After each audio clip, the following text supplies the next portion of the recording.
I want to bring in my next guest. Okay, we're going to have some music as well. How exciting is that? How exciting is that? It's Friday after all. Now, let me just find him. Here he is. Here he is. Phil Zimmerman. How are you, Phil? Hi, Sonia. Glad to get connected with you at last. Yeah, you know, Lovely. It's lovely to see you, and it's a lovely summer day, so I'm looking quite summery in this shirt. You see, I thought You are indeed, Phil. Get in the mood. Phil, even I've met you before. We were at the Assange thing together and I was working for TNT and we interviewed you on there, of course, at the High Court, which is like February 2024. It seems like forever ago now. I've met you before. I've interviewed you before. One of the things I didn't realize was actually how extensive your acting credits are. They're extensive, like seriously, significantly extensive. I didn't even realize that you were in Les Miserables as one example. And you've kind of been around, Phil. Yes, you have. And obviously, you're also a comedian as well as an activist as well. How do you mesh all those things together? Well, I'm a very extensive man. You're quite right. Yes, I've been here, there, and around over there as well, and around the back and up the front, and doing all sorts of stuff. Yes. So yeah, it's always a challenge fitting all these different things together. I did, in years gone by, I was thinking, how am I going to do the music and the comedy and the acting, but I just started fitting it all together. And really, this song that I'm putting out today is one of the upshots of that. The merging of comedy and music. Because some of my stuff is not outright comedy, the songs, but I put physical, because I kind of specialize in physical comedy. So I put physical comedy a lot of the time into the performance, which I did. I kind of started working on that when I was running my comedy club in Ealing, which I ran for 10 years as a promoter and resident comic there. We had lots of big names on there. It was a big success, that club. And I introduced the music into the comedy at that time. Of course, I was already doing the acting. I'd done that Les Mis part. I'm on the soundtrack of Les Mis, actually, as well. I'm on this. See, if you listen to it, see if you can hear my voice. I'm very impressed. Let's have a blast of your new song. Your new song, of course, is called Lines in the Sky, fairly self-explanatory and very timely, of course. You are going to be in Hyde Park, Marble Arch tomorrow, aren't you? At the gathering where we are going to rail against geoengineering. But let's have a blast of Phil's latest tune. And Phil, I have to say that I had to do some interesting editing. I haven't taken anything out of context, but I had to make sure that we got rid of the gun because YouTube would be all over that, as you can imagine. But nope, I've managed it. Right, let's have a little blast of this. This is fun. Here we go. Phil's Lines in the Sky. Let's have a blast. Chemical shite. I saw it on the internet. And now it's messing with my mind. Don't you ever wonder why there's lines in the sky? I think that deserves another blast, frankly, because it's so catchy. Don't you ever wonder why there's lines in the sky? Chemical shite. I saw it on the internet. And now it's messing with my mind. Don't you ever wonder why there's lines in the sky?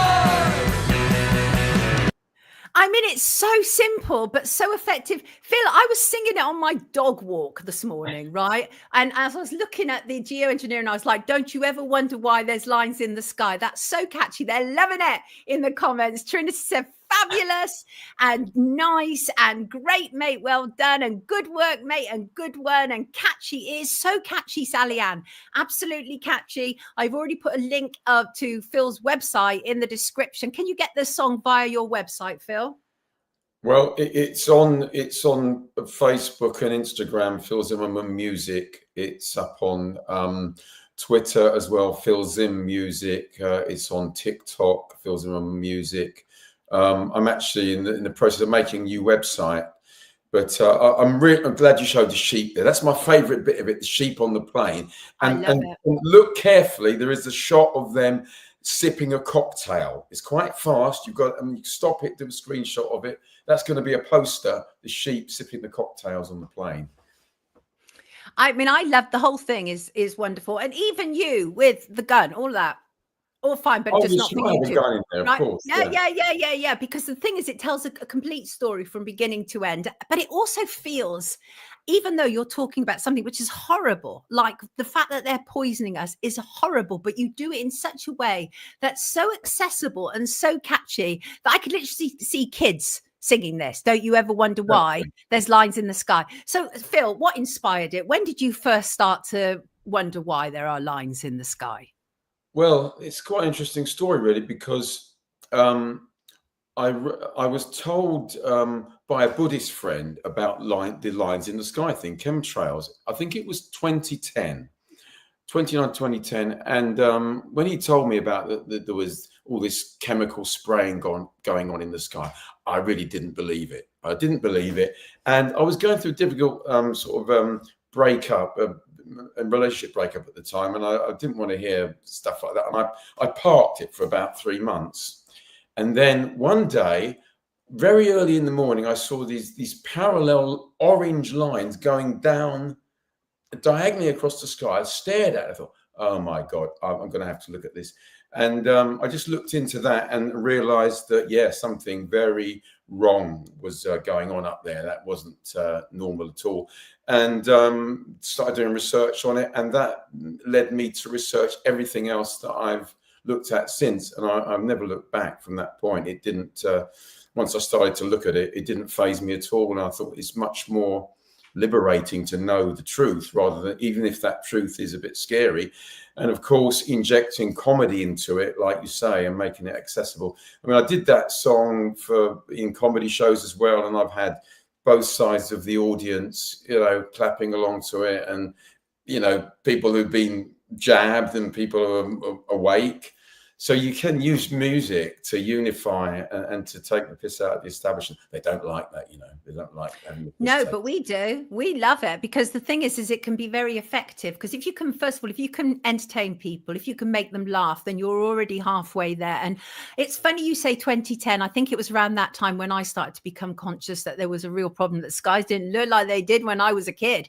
And Phil, just while you're with me, I'm going to just play this video quickly, which was about what I captured this morning when I was out walking my dog. Just check out the sky this morning, peeps.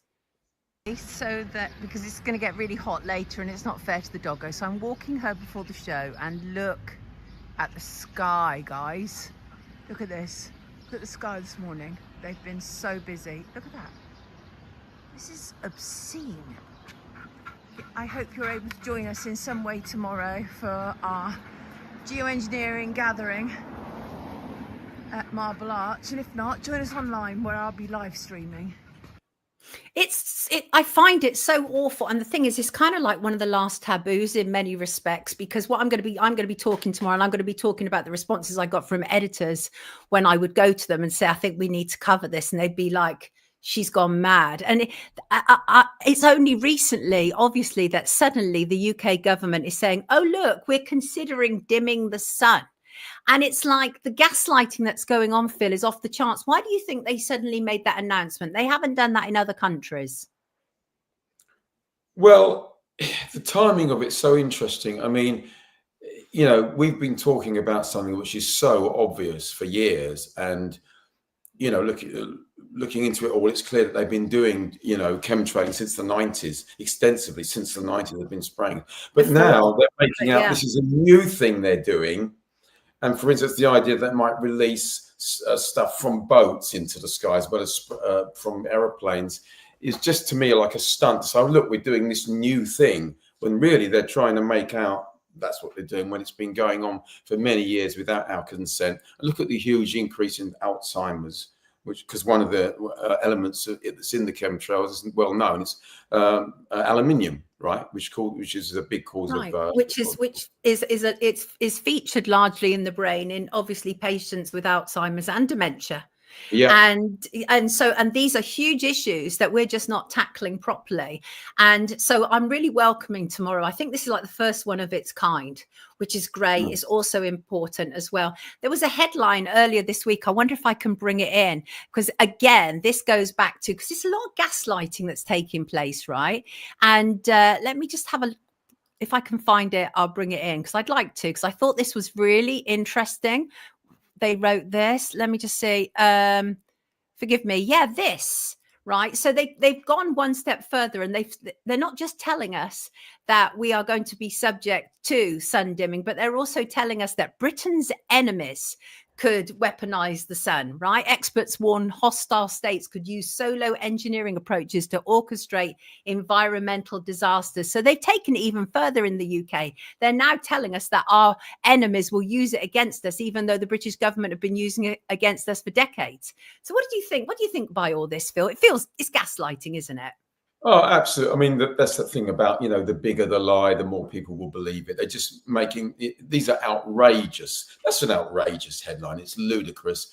They know that people are rumbling them. And releasing this song now and having this demo now is also reflects the fact that there's more exposure of this and awareness of this out in the public now than there's ever been before. I mean, I used to be called a conspiracy theorist 15 years ago. And that was when the song was written, actually. It was written 15 years ago. But now is its time to be released. I mean, it was way ahead of its time then. Of course, I've been performing it all this time at comedy gigs. And I saw you perform it last year.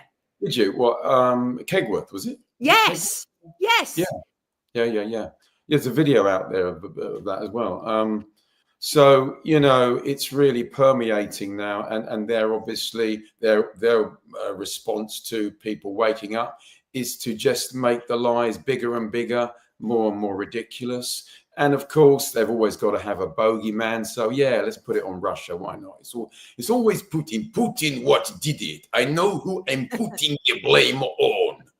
It's always got to be that, right? Exactly. So you are actually speaking tomorrow, right? Well, I don't know. I'm just, as far as I know, I'm just doing Lines in the Sky. I haven't seen the a live performance. Wow, live performance. Timing's great because obviously on Monday as well, they've got in Parliament, they are going to be debating the geoengineering petition as well. Again, really interesting timing, and the announcement of that parliamentary debate came after the announcement of our get together tomorrow. So I'm wondering how much it will have influenced them to a certain degree. Because the thing is, even though as you say, you're absolutely right, they have to make the lies bigger and bigger. There comes a point where everything's come on top. So now they're trying to manage it the best way that they know how, right? And that is to say, well, we're considering doing it. And on top of that, watch out for your enemies as well. So Phil, what should we expect tomorrow from Lines in the Sky, right? So you're going to be performing it live, right? Yeah, I did a little rehearsal performance of it at a gig last night, actually, and it blew the roof off. It was great fun, and it's a song that everyone could, like you say, everyone, even if you don't know much about the subject, you can enjoy the song. It's a punk song. The video is obviously comical, dark humor, but and it's a good way of getting the message out there to new people. So we're going to have a good time tomorrow. Yeah. I think we need to have a blast before you leave, just so that we can properly NLP everybody with this. Lines in the Sky, everybody. Chemical shite. I saw it on the internet, and now it's messing with my mind. Don't you ever wonder why? There's lines in the sky. Actually, it's funny what you say, right? And that is, the more times you watch it, the more things you notice. I hadn't seen the sheep with the mobile phone before. It's a positive virus, Sonia. It's a positive virus. That's what we need. Good viruses spreading truth and happiness and laughter and unity.